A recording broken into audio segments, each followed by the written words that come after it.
of the district, it would have to be, it would automatically have to go to referendum vote and could only proceed if it received 51% vote of everybody to be assessed. So that's the funding, and those decisions are made by the board. The board, go ahead. We'll stop you. So one-time special assessment, you could borrow or bond? Could also borrow or bond. Borrow, bond, assess, or some combination of those.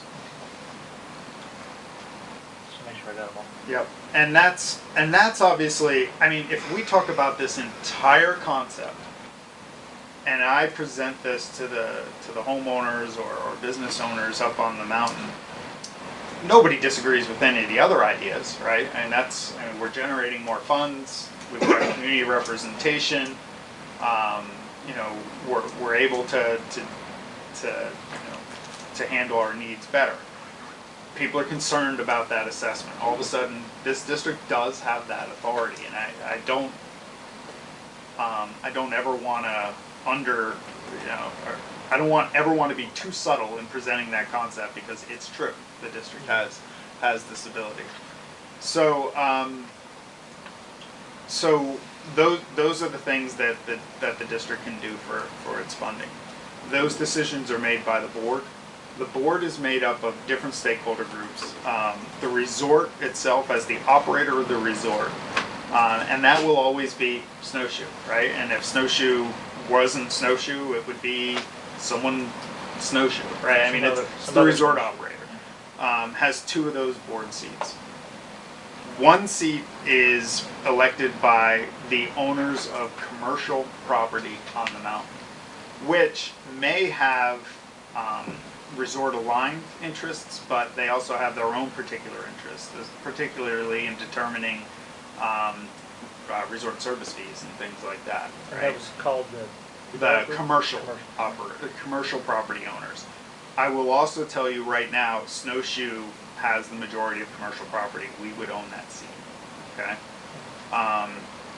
The next one is the owners of undeveloped property, who also may have very different interests in planning for how their property gets used. Today, Snowshoe owns the majority of undeveloped parcels, and we would be that seat in the beginning.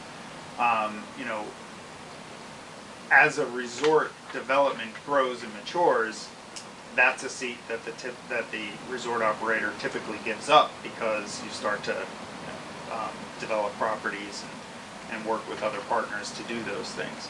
Then the other 3 seats are elected by homeowners, so owners of residential property. So that's 7 seats. That does give Snowshoe, for the foreseeable future, 4 out of those 7 seats. No, you know, don't want to obscure that fact in any way, shape, or form. Okay. However, there are several checks and balances set up, regardless of board makeup, that are set up to protect any one group of stakeholders railroading the others. The first and foremost one is supermajority vote. A 6 out of 7 vote is required to pass a budget, to assess any type of assessment, to enact any resort service fee, to borrow any money, to bond, any of those decisions. Would you enumerate that list again, please? Sure. 6 out of 7. Required for any special assessment, required for any resort service fee, required for bonding, required for borrowing, and required to pass the bylaws, which is important, right? So the bylaws require 6 to 7 vote as well. So what could you vote on that would not require 6 out of 7? You could, if the budget allowed you to hire someone, you could hire someone.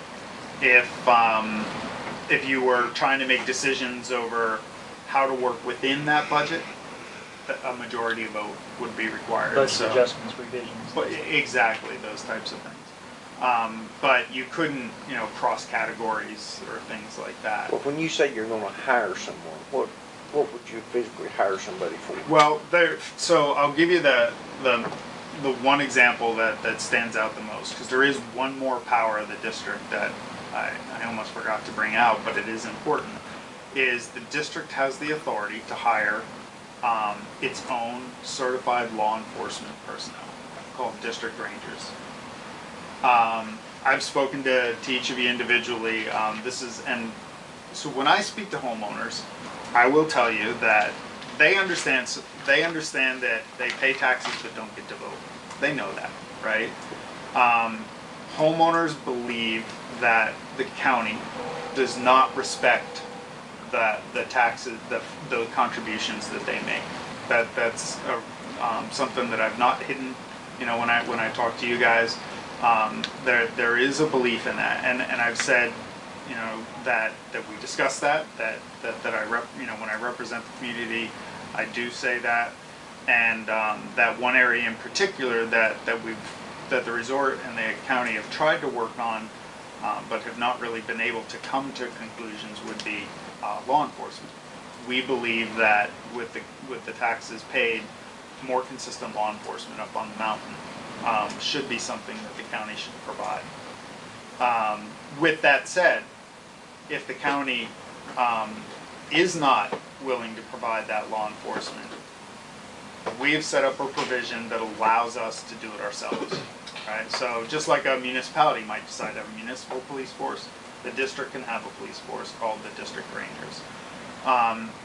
Those people would have to be hired by the district, right? You can't contract that service, because that would be like the municipality going out and saying, I'm going to hire Pinkerton Security to, and we'll let them run it. Now we could contract it with state police or with the county, right? But it has to be a certified law enforcement organization. So those would be employees.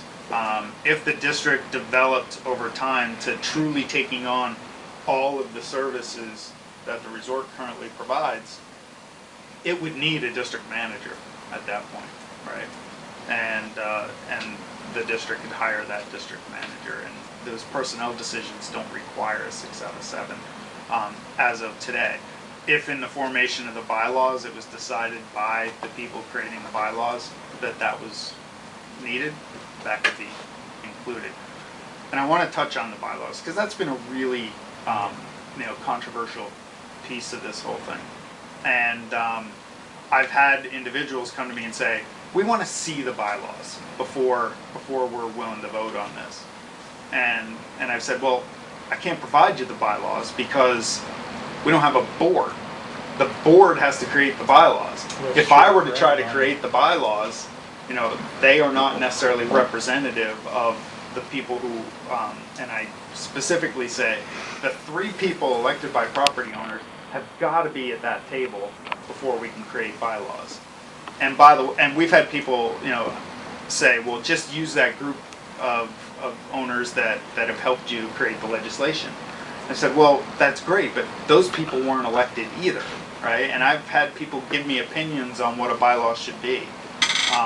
Another one, which I'll come back to with you guys, has to do with districting of the 3 homeowner representatives. There are homeowners who believe that we should break the resort into 3 districts within the district, and that homeowners from here should be able to elect this person, and from here this person, and this, to prevent any kind of one interest in the resort from owning all those seats. And others have said, well, I don't like the idea of not being able to elect a qualified board member just because of where they are. And I've said, well, I'll tell you what, I understand this point, and I understand this point. You both would like to see the bylaws state those opinions. I think you need to elect the board, the first board, to create, and then you should, when you're having that election, you need to ask those candidates what their position is on districting, and let them make that decision, because you and I can sit here and decide if it's a good idea or not, but you weren't elected, and I'm not comfortable making that decision without those. I'm not even allowed to make that decision without those people in the room. I will interject that my 5-year experience or so with various boards and creations and such, that bylaws are always created by the first convened board. Right. And that's a point that I've just tried to make clear, is that there are a number of issues that I would call them homeowner issues more than anything else. The vast majority of these issues, affect the homeowner more than they do the resort. the whole point of what I'm trying to do is create an organization that represents those different interests to make those decisions, not to be the one making those decisions for people. So the idea of districting is one. I'm kind of at a loss. I know that there have been other issues that have come up where I continue, my response is, I'd love to be able to talk to you about whether or not I support that, but the truth is I don't want anything to, I want you guys to make those decisions. I'll state the various positions and I'll make sure that they're made clear, but you guys need to make those decisions as to, you need to elect people who support the interests that you're in support of. I was asked at one point to not allow a snowshoe employee to be a board member. And I've said, well, I can't do that. I understand what you're getting at. You're saying if they're a snowshoe employee, they shouldn't be allowed to represent a homeowner because somehow I may have control over that person because I run snowshoe and I control their employment. Well, my response to that is, A, I don't believe I should ever be able to tell someone that they can't run for a board seat, right? That would be, there's not much difference between that and me saying to a snowshoe employee, you can't run for commissioner, right? I mean, I can't do that. But B, I believe that if I were a homeowner able to vote on for this seat, I would want to have the list of candidates. I would want to know if they're a snowshoe homeowner or not, and I would want to be able to make my decision. So I have no intent to try to. Not only do I not intend to try to determine what homeowners can run for the board, but I'm not going to recruit homeowners. I want to stay out of that side. I want that to be just a very homeowner-driven decision. And I will facilitate the information flow, and as I'd be